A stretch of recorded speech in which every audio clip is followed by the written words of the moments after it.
The garage door groaned like my back as I pulled it down, sealing another night shift behind me.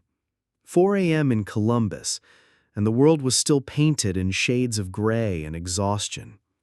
I'd spent the last 8 hours elbow deep in e-bike guts, replacing motors, untangling wiring harnesses, cleaning battery terminals corroded by Ohio's perpetual dampness. My fingertips were stained black with grease that would take 3 washes to fade.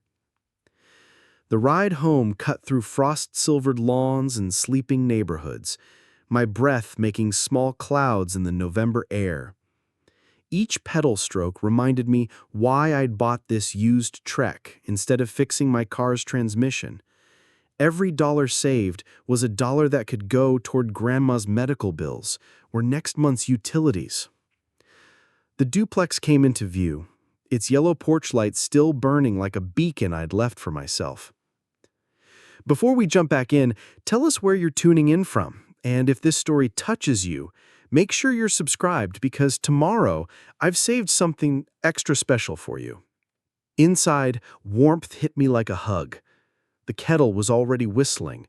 Loretta always had perfect timing, even at 78, with stage 2 lymphoma, trying to rewrite her story. Junie, her anxious rescue dog, patted over with tail wagging, tags clinking against her collar like tiny wind chimes. "Morning, sunshine," Grandma called from the kitchen, her voice carrying that familiar rasp that Chemo had gifted her. She stood at the counter in her faded blue robe, buttering cinnamon toast with the same careful precision she'd used when making my school lunches 20 years ago. I dropped my jacket on the chair, and a folded piece of paper tumbled out. Must have fallen from somewhere. "You're up early, Lori!" "Couldn't sleep. Too excited about my spa day." She grinned, gesturing toward the oncology clinic appointment card stuck to the refrigerator with a magnet shaped like Ohio. "Dr. Shaw promised my white blood cells would throw a proper party after this round." The red light on our ancient answering machine blinked insistently. I hit play while accepting the toast she pressed into my hands. "Hey, kid," Dad's voice filled the kitchen, carrying that particular brand of forced cheer he used when he wanted to sound responsible. "I've got Mom's chemo today. Don't worry about coming. I know you're swamped with work. Focus on keeping those paychecks coming, yeah? I'll handle everything." I stared at the machine, chewing slowly. Rick handling everything usually meant Rick handling whatever benefited Rick most. But maybe this time was different. Maybe. "He's trying," I said, more to convince myself than Grandma. Loretta's laugh was dry as autumn leaves. "Honey, your father tries about as hard as a screen door in a submarine." She slipped another folded note into my jacket pocket. "For later," she said, with a wink that didn't quite hide the worry in her eyes. My phone buzzed. Jayla's text glowed on the screen. "Advocates save lives. Are you sure Rick has it?" I typed back quickly. "He's her son. Has to count for something." 20 minutes later, I was pedaling toward my day job as a utility dispatcher, promising Grandma I'd swing by the clinic on my lunch break.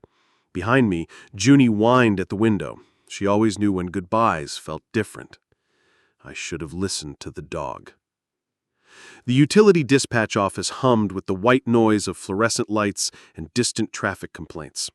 I'd been fielding calls for 3 hours, water pressure issues on the east side, a downed power line near campus, the usual Tuesday morning chaos. My coffee had gone cold in its styrofoam cup, and I was mentally calculating whether I could bike to the clinic and back during my lunch break when my desk phone rang with an outside line. "Caleb Morgan, this is Dr. Priya Shah from Riverside Methodist Oncology." The fluorescence suddenly felt too bright. "Is Grandma okay?" "Your grandmother had a severe reaction during her infusion this morning. We've stabilized her, but she's been asking for you." Dr. Shaw's voice was calm, clinical, but I could hear something underneath. Concern that went beyond standard procedure. "We tried calling earlier, but there were contact restrictions noted in her file." "Contact restrictions?" My hands were already reaching for my jacket. "What kind of restrictions?" The intake paperwork today indicated all updates should go through Rick Morgan only, but Mrs. Morgan kept asking you to call you instead.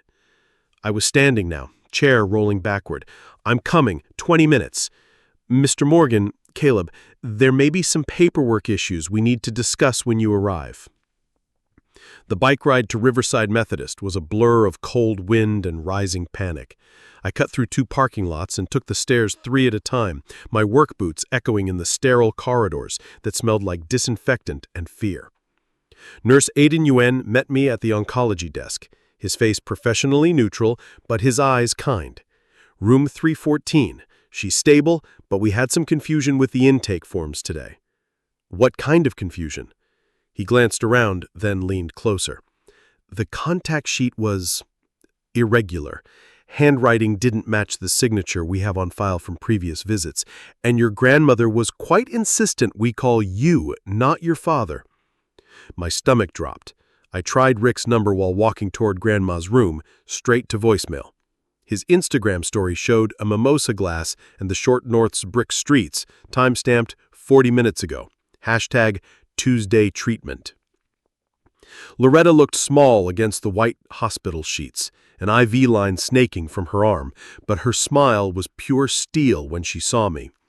"There's my boy." Her voice was barely above a whisper, but her grip on my hand was firm. "Did you read my note yet, Lori? What happened here? Dad said he had everything handled." Her laugh turned into a cough. "Honey, your father handles things like a bull handles china." She squeezed my fingers. "Read the note, then find that social worker, Marisol. She's been waiting to talk to you." The machines around her bed beeped steadily, measuring heartbeats and oxygen levels and all the ways a body fights to keep going. Outside the window, Columbus moved on with its Tuesday routine, oblivious to the fact that my world was shifting on its axis. I pulled the note from my jacket pocket with trembling hands. The hospital family room smelled like stale coffee and someone's forgotten sandwich. Vending machines hummed against the wall, their fluorescent displays offering Kit Kats and false comfort. I sat in a plastic chair that seemed too many difficult conversations, Grandma's note trembling between my fingers. "Mr. Morgan." I looked up to find a woman in her 40s with kind eyes and a clipboard thick with forms. Her hospital badge read, Marisol Ortega, MSW. "I'm Marisol, the social worker your grandmother mentioned. I think we need to talk." She sat across from me, opening a file folder with Loretta's name on the tab. "Your grandmother filed her MPOA paperwork with us in August. She also recorded a statement with my office explaining her decision." Marisol's voice was gentle but professional. This morning, however, a different form appeared in her intake packet, one directing all medical updates to go through Rick Morgan only. She slid 2 documents across the small table. The first was clearly Grandma's handwriting, her careful script naming me as her medical power of attorney. The second form looked official enough, but something about the signature made my chest tighten. "The signatures don't match," I said. "That's what I noted as well." Marisol made a mark in her file. "Dr. Shaw is requesting an ethics review. In the meantime, we need to correct the contact information and ensure your grandmother's wishes are properly documented." Dr. Shaw appeared in the doorway, still in her white coat, stethoscope draped around her neck like a badge of authority. "Mr. Morgan, I've reviewed your grandmother's file. Her MPOA designation is clear and properly notarized. I'm ordering an immediate correction to all contact protocols." My hands were shaking as I signed the new contact forms. Each signature felt like drawing a line in the sand, or maybe erasing one that never should have been there. "The also adding your partner Jayla to the approved contact list, per your grandmother's request," Dr. Shaw continued. "She mentioned Jayla has been very involved in her care coordination. Even drugged and weakened, Grandma was 3 steps ahead of everyone else. There's one more thing," Marisol said quietly. "If this signature discrepancy was intentional, it falls under elder abuse statutes. We're required to document everything, and Adult Protective Services may need to be involved." The room felt smaller suddenly. Elder abuse. The words sat heavy in the recycled air between us. "Where is Rick now?" Dr. Shaw asked. I pulled out my phone, scrolled to his latest Instagram story. The mimosa glass had been replaced by a group selfie outside some trendy Short North restaurant. #BestFriendsForever, #Tuesday vibes. Celebrating, I said, the word bitter in my mouth. Marisol closed her folder with a decisive snap. Then let's make sure your grandmother gets the advocate she deserves. The short north buzzed with its usual Tuesday afternoon energy, coffee shops full of laptop warriors, boutique displaying clothes I couldn't afford, and the kind of people who could day drink without consequence. I locked my bike outside Brewdog and pulled out my phone to call Ty. "You sound like hell," my best friend said instead of hello. "What's going on?" "I need your help finding my dad. He was supposed to be at Grandma's chemo, but his Instagram shows him somewhere around your work." Ty worked security for 3 different venues in the district, which meant he knew every bouncer, every bartender, and every camera angle between High Street and the river. Rick's in the wind again? Worse. He left Grandma alone during her infusion. She nearly coded. The line went quiet for a long moment. "Give me 20 minutes.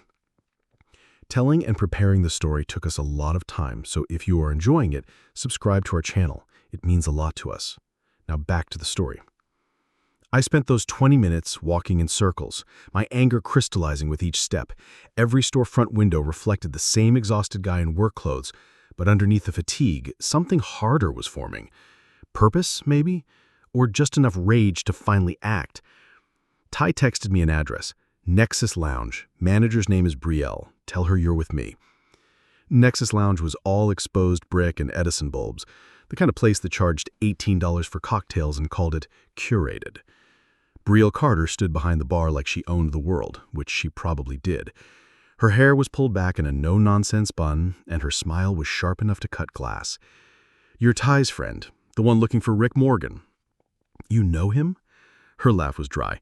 "Honey, I've been watching Rick Morgan charm his way through this city for 5 years. He was here today, warming up for some VIP birthday party at table." She pulled out her phone, scrolled through security footage.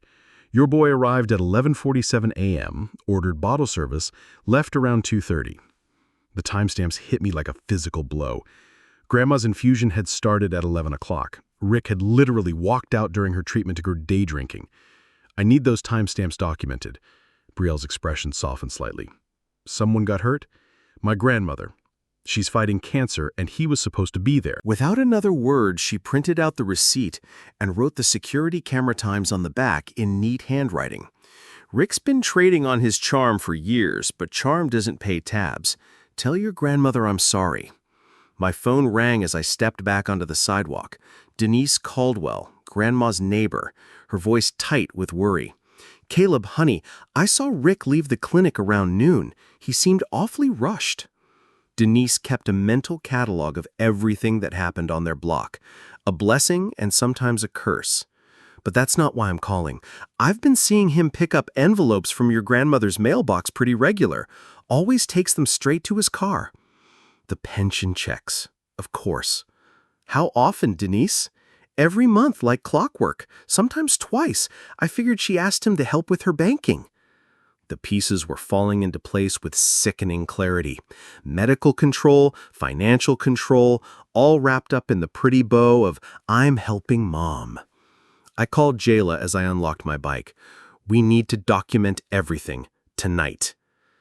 Jayla had transformed our kitchen table into a command center. The crisis binder, her words spoken with the kind of organizational pride that made me fall in love with her in the first place, lay open between us like a battle plan. MPOA copies, contact logs, Brielle's time-stamped receipt, screenshots of Rick's social media, and Ty's security footage stills, all arranged in clear plastic sleeves with labeled tabs. "We stick to facts," she said, adjusting her reading glasses. "No accusations, no emotion, just documents and witnesses." Junie paced the living room, her anxiety a living thing that made the air feel electric. Every few minutes she'd whine and press her nose against the front window like she could smell trouble coming down the street. At 7:43 p.m., trouble knocked. Rick stood on our porch in his good leather jacket, the one he used when he needed to look responsible. His cologne drifted through the screen door, expensive stuff that couldn't quite mask the smell of afternoon drinking. His smile was practiced, the same one he'd used at parent-teacher conferences when I was 12, and he was explaining away another missed school play. "Hey, kiddo, heard there was some confusion at the hospital today." I stayed seated at the table, hands flat on the binder's cover. "Come in, Dad." He stepped inside, glanced around our small living room like he was cataloging its contents. "Nice place, very, cozy." His eyes landed on the binder. "What's all this paperwork?" "Just getting organized." I opened the first tab, the MPOA documentation. "Turns out Grandma made me her medical power of attorney 3 months ago. Did you know that?" Rick's smile flickered but held. "Mom's been confused lately. Cancer fog, you know? Probably forgot she told me to handle things. I actually brought a new form for you to sign. Just streamlines everything. Make sure we're both on the same page." I didn't reach for it. Instead, I turned to the next tab, Brielle's receipt with the handwritten timestamps. "This shows you at Nexus Lounge from 11:47 a.m. to 2:30 p.m. today. Want to explain that?" The practiced charm started to buckle. "I stepped out for 20 minutes. Mom was fine. She was sleeping." "For 3 hours?" Jayla's voice was calm, but she had turned on her phone's voice recorder. "During her first hour monitoring period?" Tab 3, the security footage stills. Tab 4, Denise's written statement about the pension checks. Tab 5, the mismatched signature comparison. Rick's face was changing, charm melting away like ice in hot coffee. "This is ridiculous. I'm her son. I've been taking care of her for years while you were off playing house." "Taking care of her money, you mean?" I closed the binder. "The pension checks Denise saw you collecting? The forged signature on today's contact form? Family loyalty used to mean something, but I guess you'd rather trust strangers than your own father?" Junie's whining escalated to a sharp bark. She was pressed against the far wall, trembling. "I trust people who show up, people who don't abandon sick old ladies to go day drinking with their buddies." Rick's jaw tightened. He dropped the new form on the table and headed for the door. "You'll regret this, Caleb. When she's gone and you're dealing with all the arrangements, don't come crying to me." The screen door slammed behind him. His footsteps echoed down the porch steps, followed by the sound of his car door and engine starting. Jayla reached over and stopped the recording. "Well, that could have gone worse," she said quietly. Junie finally stopped shaking. The hospital's administrative floor smelled like copy toner and industrial coffee. Marisol had reserved a conference room for what she called our coordination meeting, a polite way of saying, "Let's build a fortress around your grandmother before your father tries anything else." The fluorescent lights buzzed overhead as we spread documents across the fake wood table. Marisol sat across from me with Loretta's thick file, while Officer Miguel Alvarez from Adult Protective Services took notes in a small notebook that looked like it had seen 1,000 similar cases. "The Ethics Committee validated your MPOA this morning," Marisol said, sliding a stamped form across the table. "All medical contacts have been updated to you and Jayla. Dr. Shaw also flagged the account for unusual activity. Any changes to contact information will require your physical presence and ID." Officer Alvarez looked up from his notes. "The signature discrepancy meets our threshold for suspected forgery. We're opening an intake file on potential financial exploitation." His voice was matter-of-fact, like he was ordering lunch instead of discussing my father potentially committing fraud. "Have you noticed any other irregularities with your grandmother's finances?" I pulled out my phone, showed him the photos Denise had texted. Rick's car parked outside the duplex on pension check days. Rick walking from the mailbox to his car with white envelopes. "Her neighbor documented this for months. We think he's been intercepting her pension checks." "That's federal mail interference if proven," Alvarez said, making another note.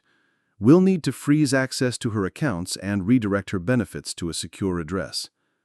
Jayla had her laptop open, already 3 steps ahead. "I found a credit union that offers dual signature accounts for elder protection. Both Caleb and Loretta would need to approve any withdrawals over $50. "Perfect." Marisol added the credit union's information to her file. "What about physical security at the residence?" "Door camera goes up today," I said. Jayla already changed the P.O. box address and contacted Social Security about the pension redirect. Officer Alvarez closed his notebook. If Rick tries to contact your grandmother directly about medical or financial matters, document everything. If he shows up at the house making demands, call me immediately. He handed me a card with his direct number written on the back. You can also request a temporary restraining order if harassment escalates. Nurse Aiden appeared in the doorway, still in his scrubs from the morning shift. Sorry to interrupt. Dr. Shaw asked me to update you on the new infusion protocol. He sat down, pulled out a tablet. We're implementing a mandatory support person policy for first-hour monitoring, either a designated family member present or a staff sitter assigned. No patient sits alone during critical observation periods. Because of what happened to my grandmother? I asked. Because of what almost happened, he corrected. Your grandmother's case exposed a gap in our safety net. We're closing it. Marisol gathered the signed forms into a neat stack. Your grandmother also left a recorded statement with our office last month. She anticipated potential interference and wanted her wishes clearly documented. Can I hear it? Family meeting tomorrow. She'll want to play it herself. Marisol's smile was tired but genuine. She's proud of you, Caleb. Said you'd figure out how to do the right thing when the time came. Outside the conference room windows, Columbus moved through its Wednesday afternoon routine, but inside this sterile room with its buzzing lights and government forms, we'd built something that felt like safety. Systems instead of hope. Process instead of prayer. It wasn't perfect, but it was protection. The oncology wing settled into its evening quiet, machines beeping their steady rhythms while the last visitors said their goodbyes. I'd smuggled Junie's fleece blanket in my jacket, not the dog herself, hospital rules, but her scent clung to the fabric like a prayer. The blanket now lay across my lap as I sat beside Grandma's bed, watching blue monitor light wash across her face. She looked smaller than this morning, but her eyes were clear when they met mine. You've been busy today. Marisol said you left a recording about Rick. Loretta's smile was soft but steel-backed. 3 months ago, after he started getting pushy about my paperwork, kept wanting me to sign things, make him my point person for emergencies. She shifted against her pillows, wincing slightly. But emergencies have a way of becoming conveniences when Rick's involved.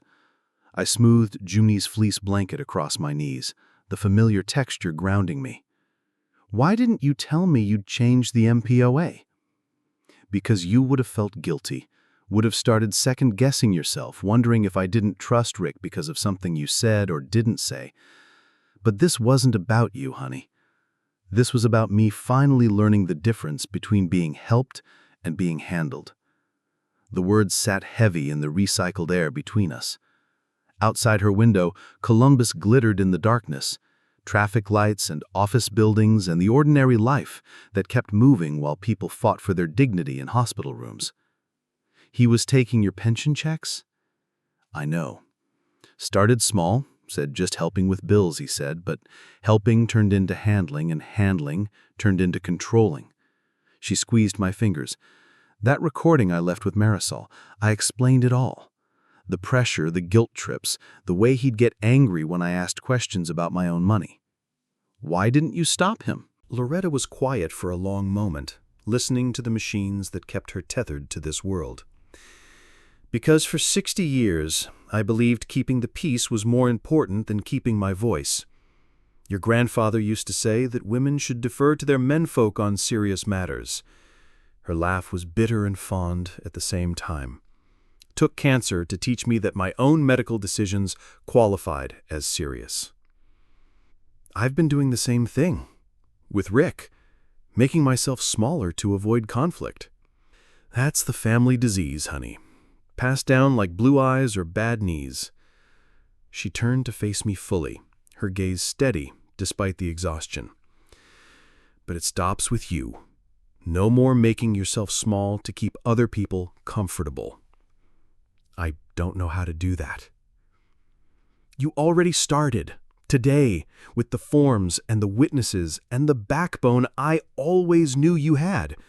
She patted my hand like she used to when I was 8 and scared of thunderstorms. Don't just protect me, Caleb. Protect yourself, too. Promise me." The promise sat in my throat like a stone. Heavy. Real. Necessary. "I promise, Lori." Junie's blanket smelled like home and hope and the kind of love that shows up when everything else falls apart.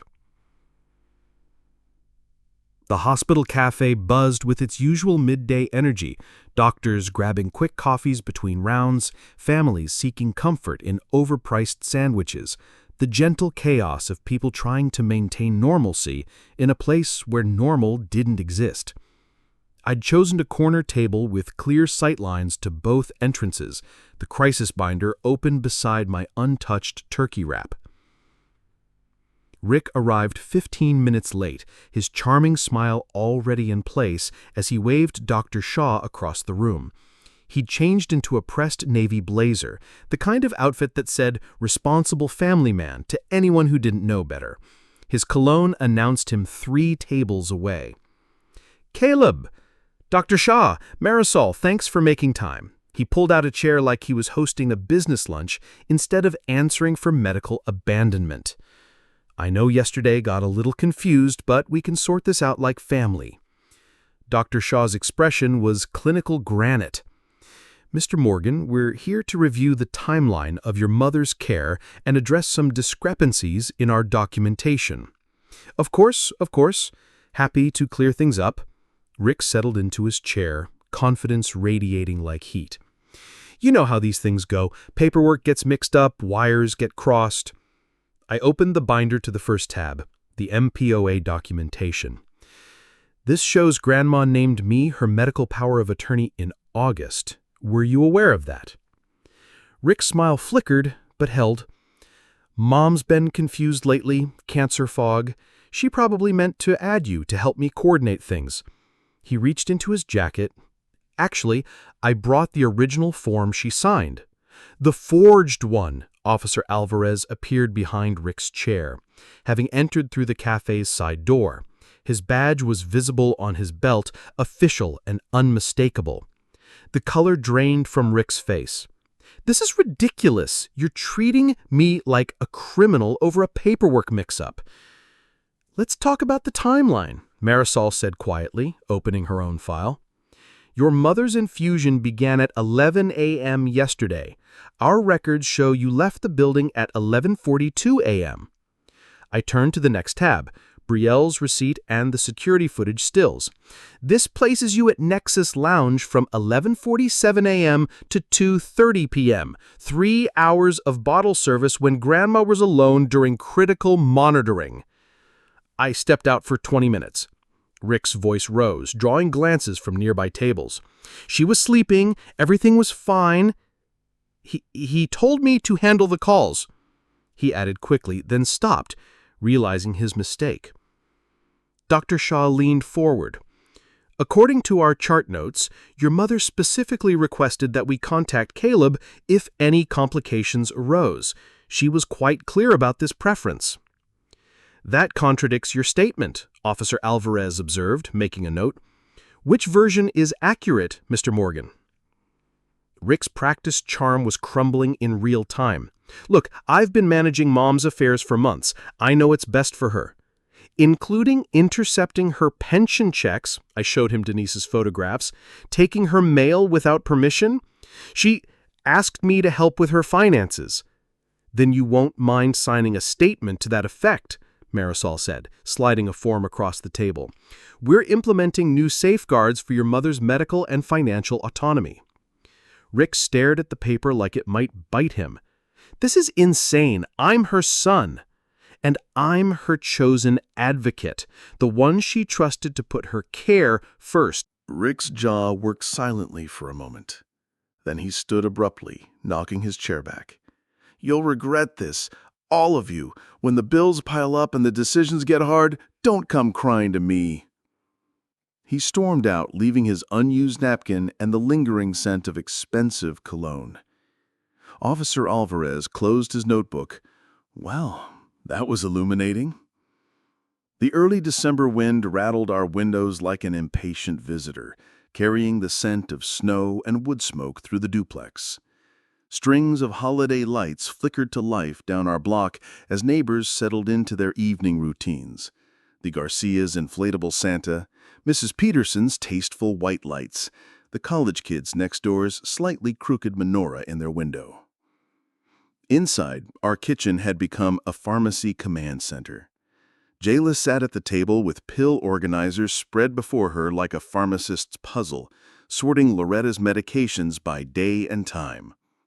The new prescriptions from Dr. Shaw clustered around anti-nausea drugs and supplements designed to rebuild what Chemo had torn down. "Tuesday looks good," she said, snapping the last compartment shut. "Her energy's been better since we switched the timing." I was at the stove stirring leftover soup from Sunday's batch, Loretta's recipe, though mine never quite captured her magic with seasoning. The routine felt precious now, these quiet domestic moments that could have been lost if Rick had stayed in control. Junie lay by the front door, chin on her paws but ears alert. She'd been restless all evening, that particular anxiety that meant her internal storm warnings were firing. At 9:17 p.m., she proved herself right. The pounding on our door was aggressive, urgent, not the polite knock of neighbors or the measured rap of delivery drivers. Junie shot to her feet, whining escalating to sharp, panicked barks that made my chest tighten. "Caleb, open up! We need to talk!" Rick's voice carried through the door, slurred slightly around the edges. "I know you're in there!" I set down the soup ladle and moved toward the front window, careful to stay out of sight. Rick stood on our porch in the same navy blazer from the cafe confrontation, but wrinkled now, his hair disheveled. The smell of alcohol drifted through the screen. "Open the goddamn door, son, after everything I've done for this family!" "Rick, you need to leave," I spoke through the door, keeping my voice level. "Grandma's resting, and you're not welcome here." "Not welcome? I'm her son. I have every right to." Junie's panic reached fever pitch, her whole body trembling as she pressed against the far wall. Her distress was visceral, primitive, the response of a creature who'd learned that loud men meant danger. Across the street, Denise's porch light flicked on. I could see her silhouette in the window, phone pressed to her ear. "Rick," I said again, pulling out my own phone, "you need to go. I'm calling Officer Alvarez." "You ungrateful shit!"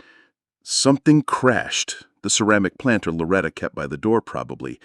"After all I did for you, raised you when your mother ran off." The line rang twice before Alvarez picked up. "This is Miguel." "It's Caleb Morgan. Rick's at my house, demanding entry. He's been drinking and he's scaring the dog. On my way. Keep the door locked. Don't engage. Document everything." Jayla had her phone out too, camera rolling through the window. Rick was pacing our small porch now, gesturing wildly at the door. "You think you can just cut me out? She's my mother. My responsibility." "Your responsibility was to show up when she needed you. You chose day drinking instead." "Family first, Caleb. That used to mean something in this house." But Junie's terror was the only truth that mattered now. The shaking, whimpering creature pressed against our wall, afraid of the man who claimed to love us. Family takes care of each other. You take care of yourself. Red and blue lights began flashing down the street. The first snow of December drifted past the oncology unit's windows like confetti in slow motion, coating Columbus in the kind of clean white that made everything look possible again. Inside the infusion room, the atmosphere had settled into something approaching peace. Nurse Aiden's new safety protocol sign hung by the door. First hour monitoring, support person required. A small victory written in hospital policy. Loretta dozed in the reclining chair, her hand warm in mine despite the IV line snaking from her arm. The chemo cocktail dripped steadily, each drop measured and purposeful. Her knitted hat, the soft blue one Jayla had found at the church thrift store, sat slightly askew, giving her the look of someone who'd earned the right to rest however she wanted. Junie lay by the front door, chin on her paws but ears alert. She'd been restless all evening, that particular anxiety that meant her internal storm warnings were firing. The first snow of December drifted past the oncology unit's windows like confetti in slow motion, coating Columbus in the kind of clean white that made everything look possible again. Inside the infusion room, My phone buzzed quietly. A text from Officer Alvarez. TRO granted. Financial freeze holding. Rick's been served. No contact for 90 days minimum. Relief settled in my chest like warm soup. 90 days to figure out what normal looked like, without Rick's chaos spinning through our lives like a tornado. Jayla sat in the chair beside me, grading papers from her elementary school kids. Every few minutes she'd show me a particularly creative spelling of December, or a drawing of Santa that looked more like a friendly bear.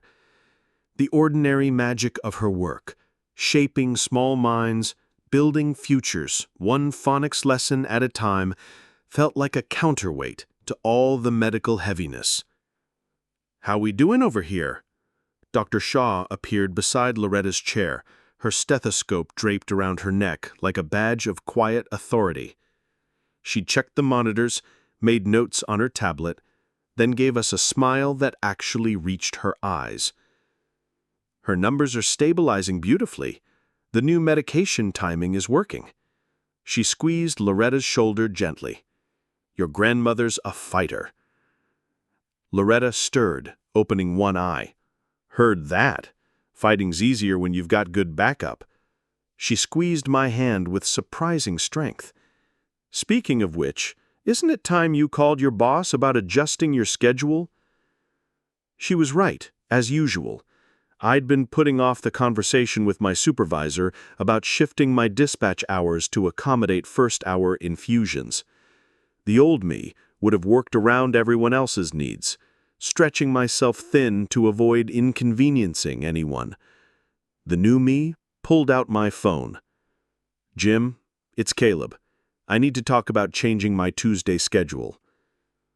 Through the window, snow continued to fall on Columbus, on the short north where Rick made his choices, on the hospital where people fought for their lives and dignity, on our duplex where Junie waited, with her tail wagging and dinner keeping warm on the stove. I added 3 new contacts to my emergency list: Jayla, Marisol, Denise. Then I deleted Rick's number entirely. Loretta hummed a hymn under her breath, something about steady hope and winter light. The monitors beeped their reliable rhythm, measuring heartbeats and oxygen levels, and all the ways a body insists on continuing. Outside, the world was turning white and clean and full of possibility. Up next, we have 2 more incredible stories that are waiting for you. Just click the image you want to watch and it will take you there. If you enjoyed this video, make sure to subscribe. It would mean a lot.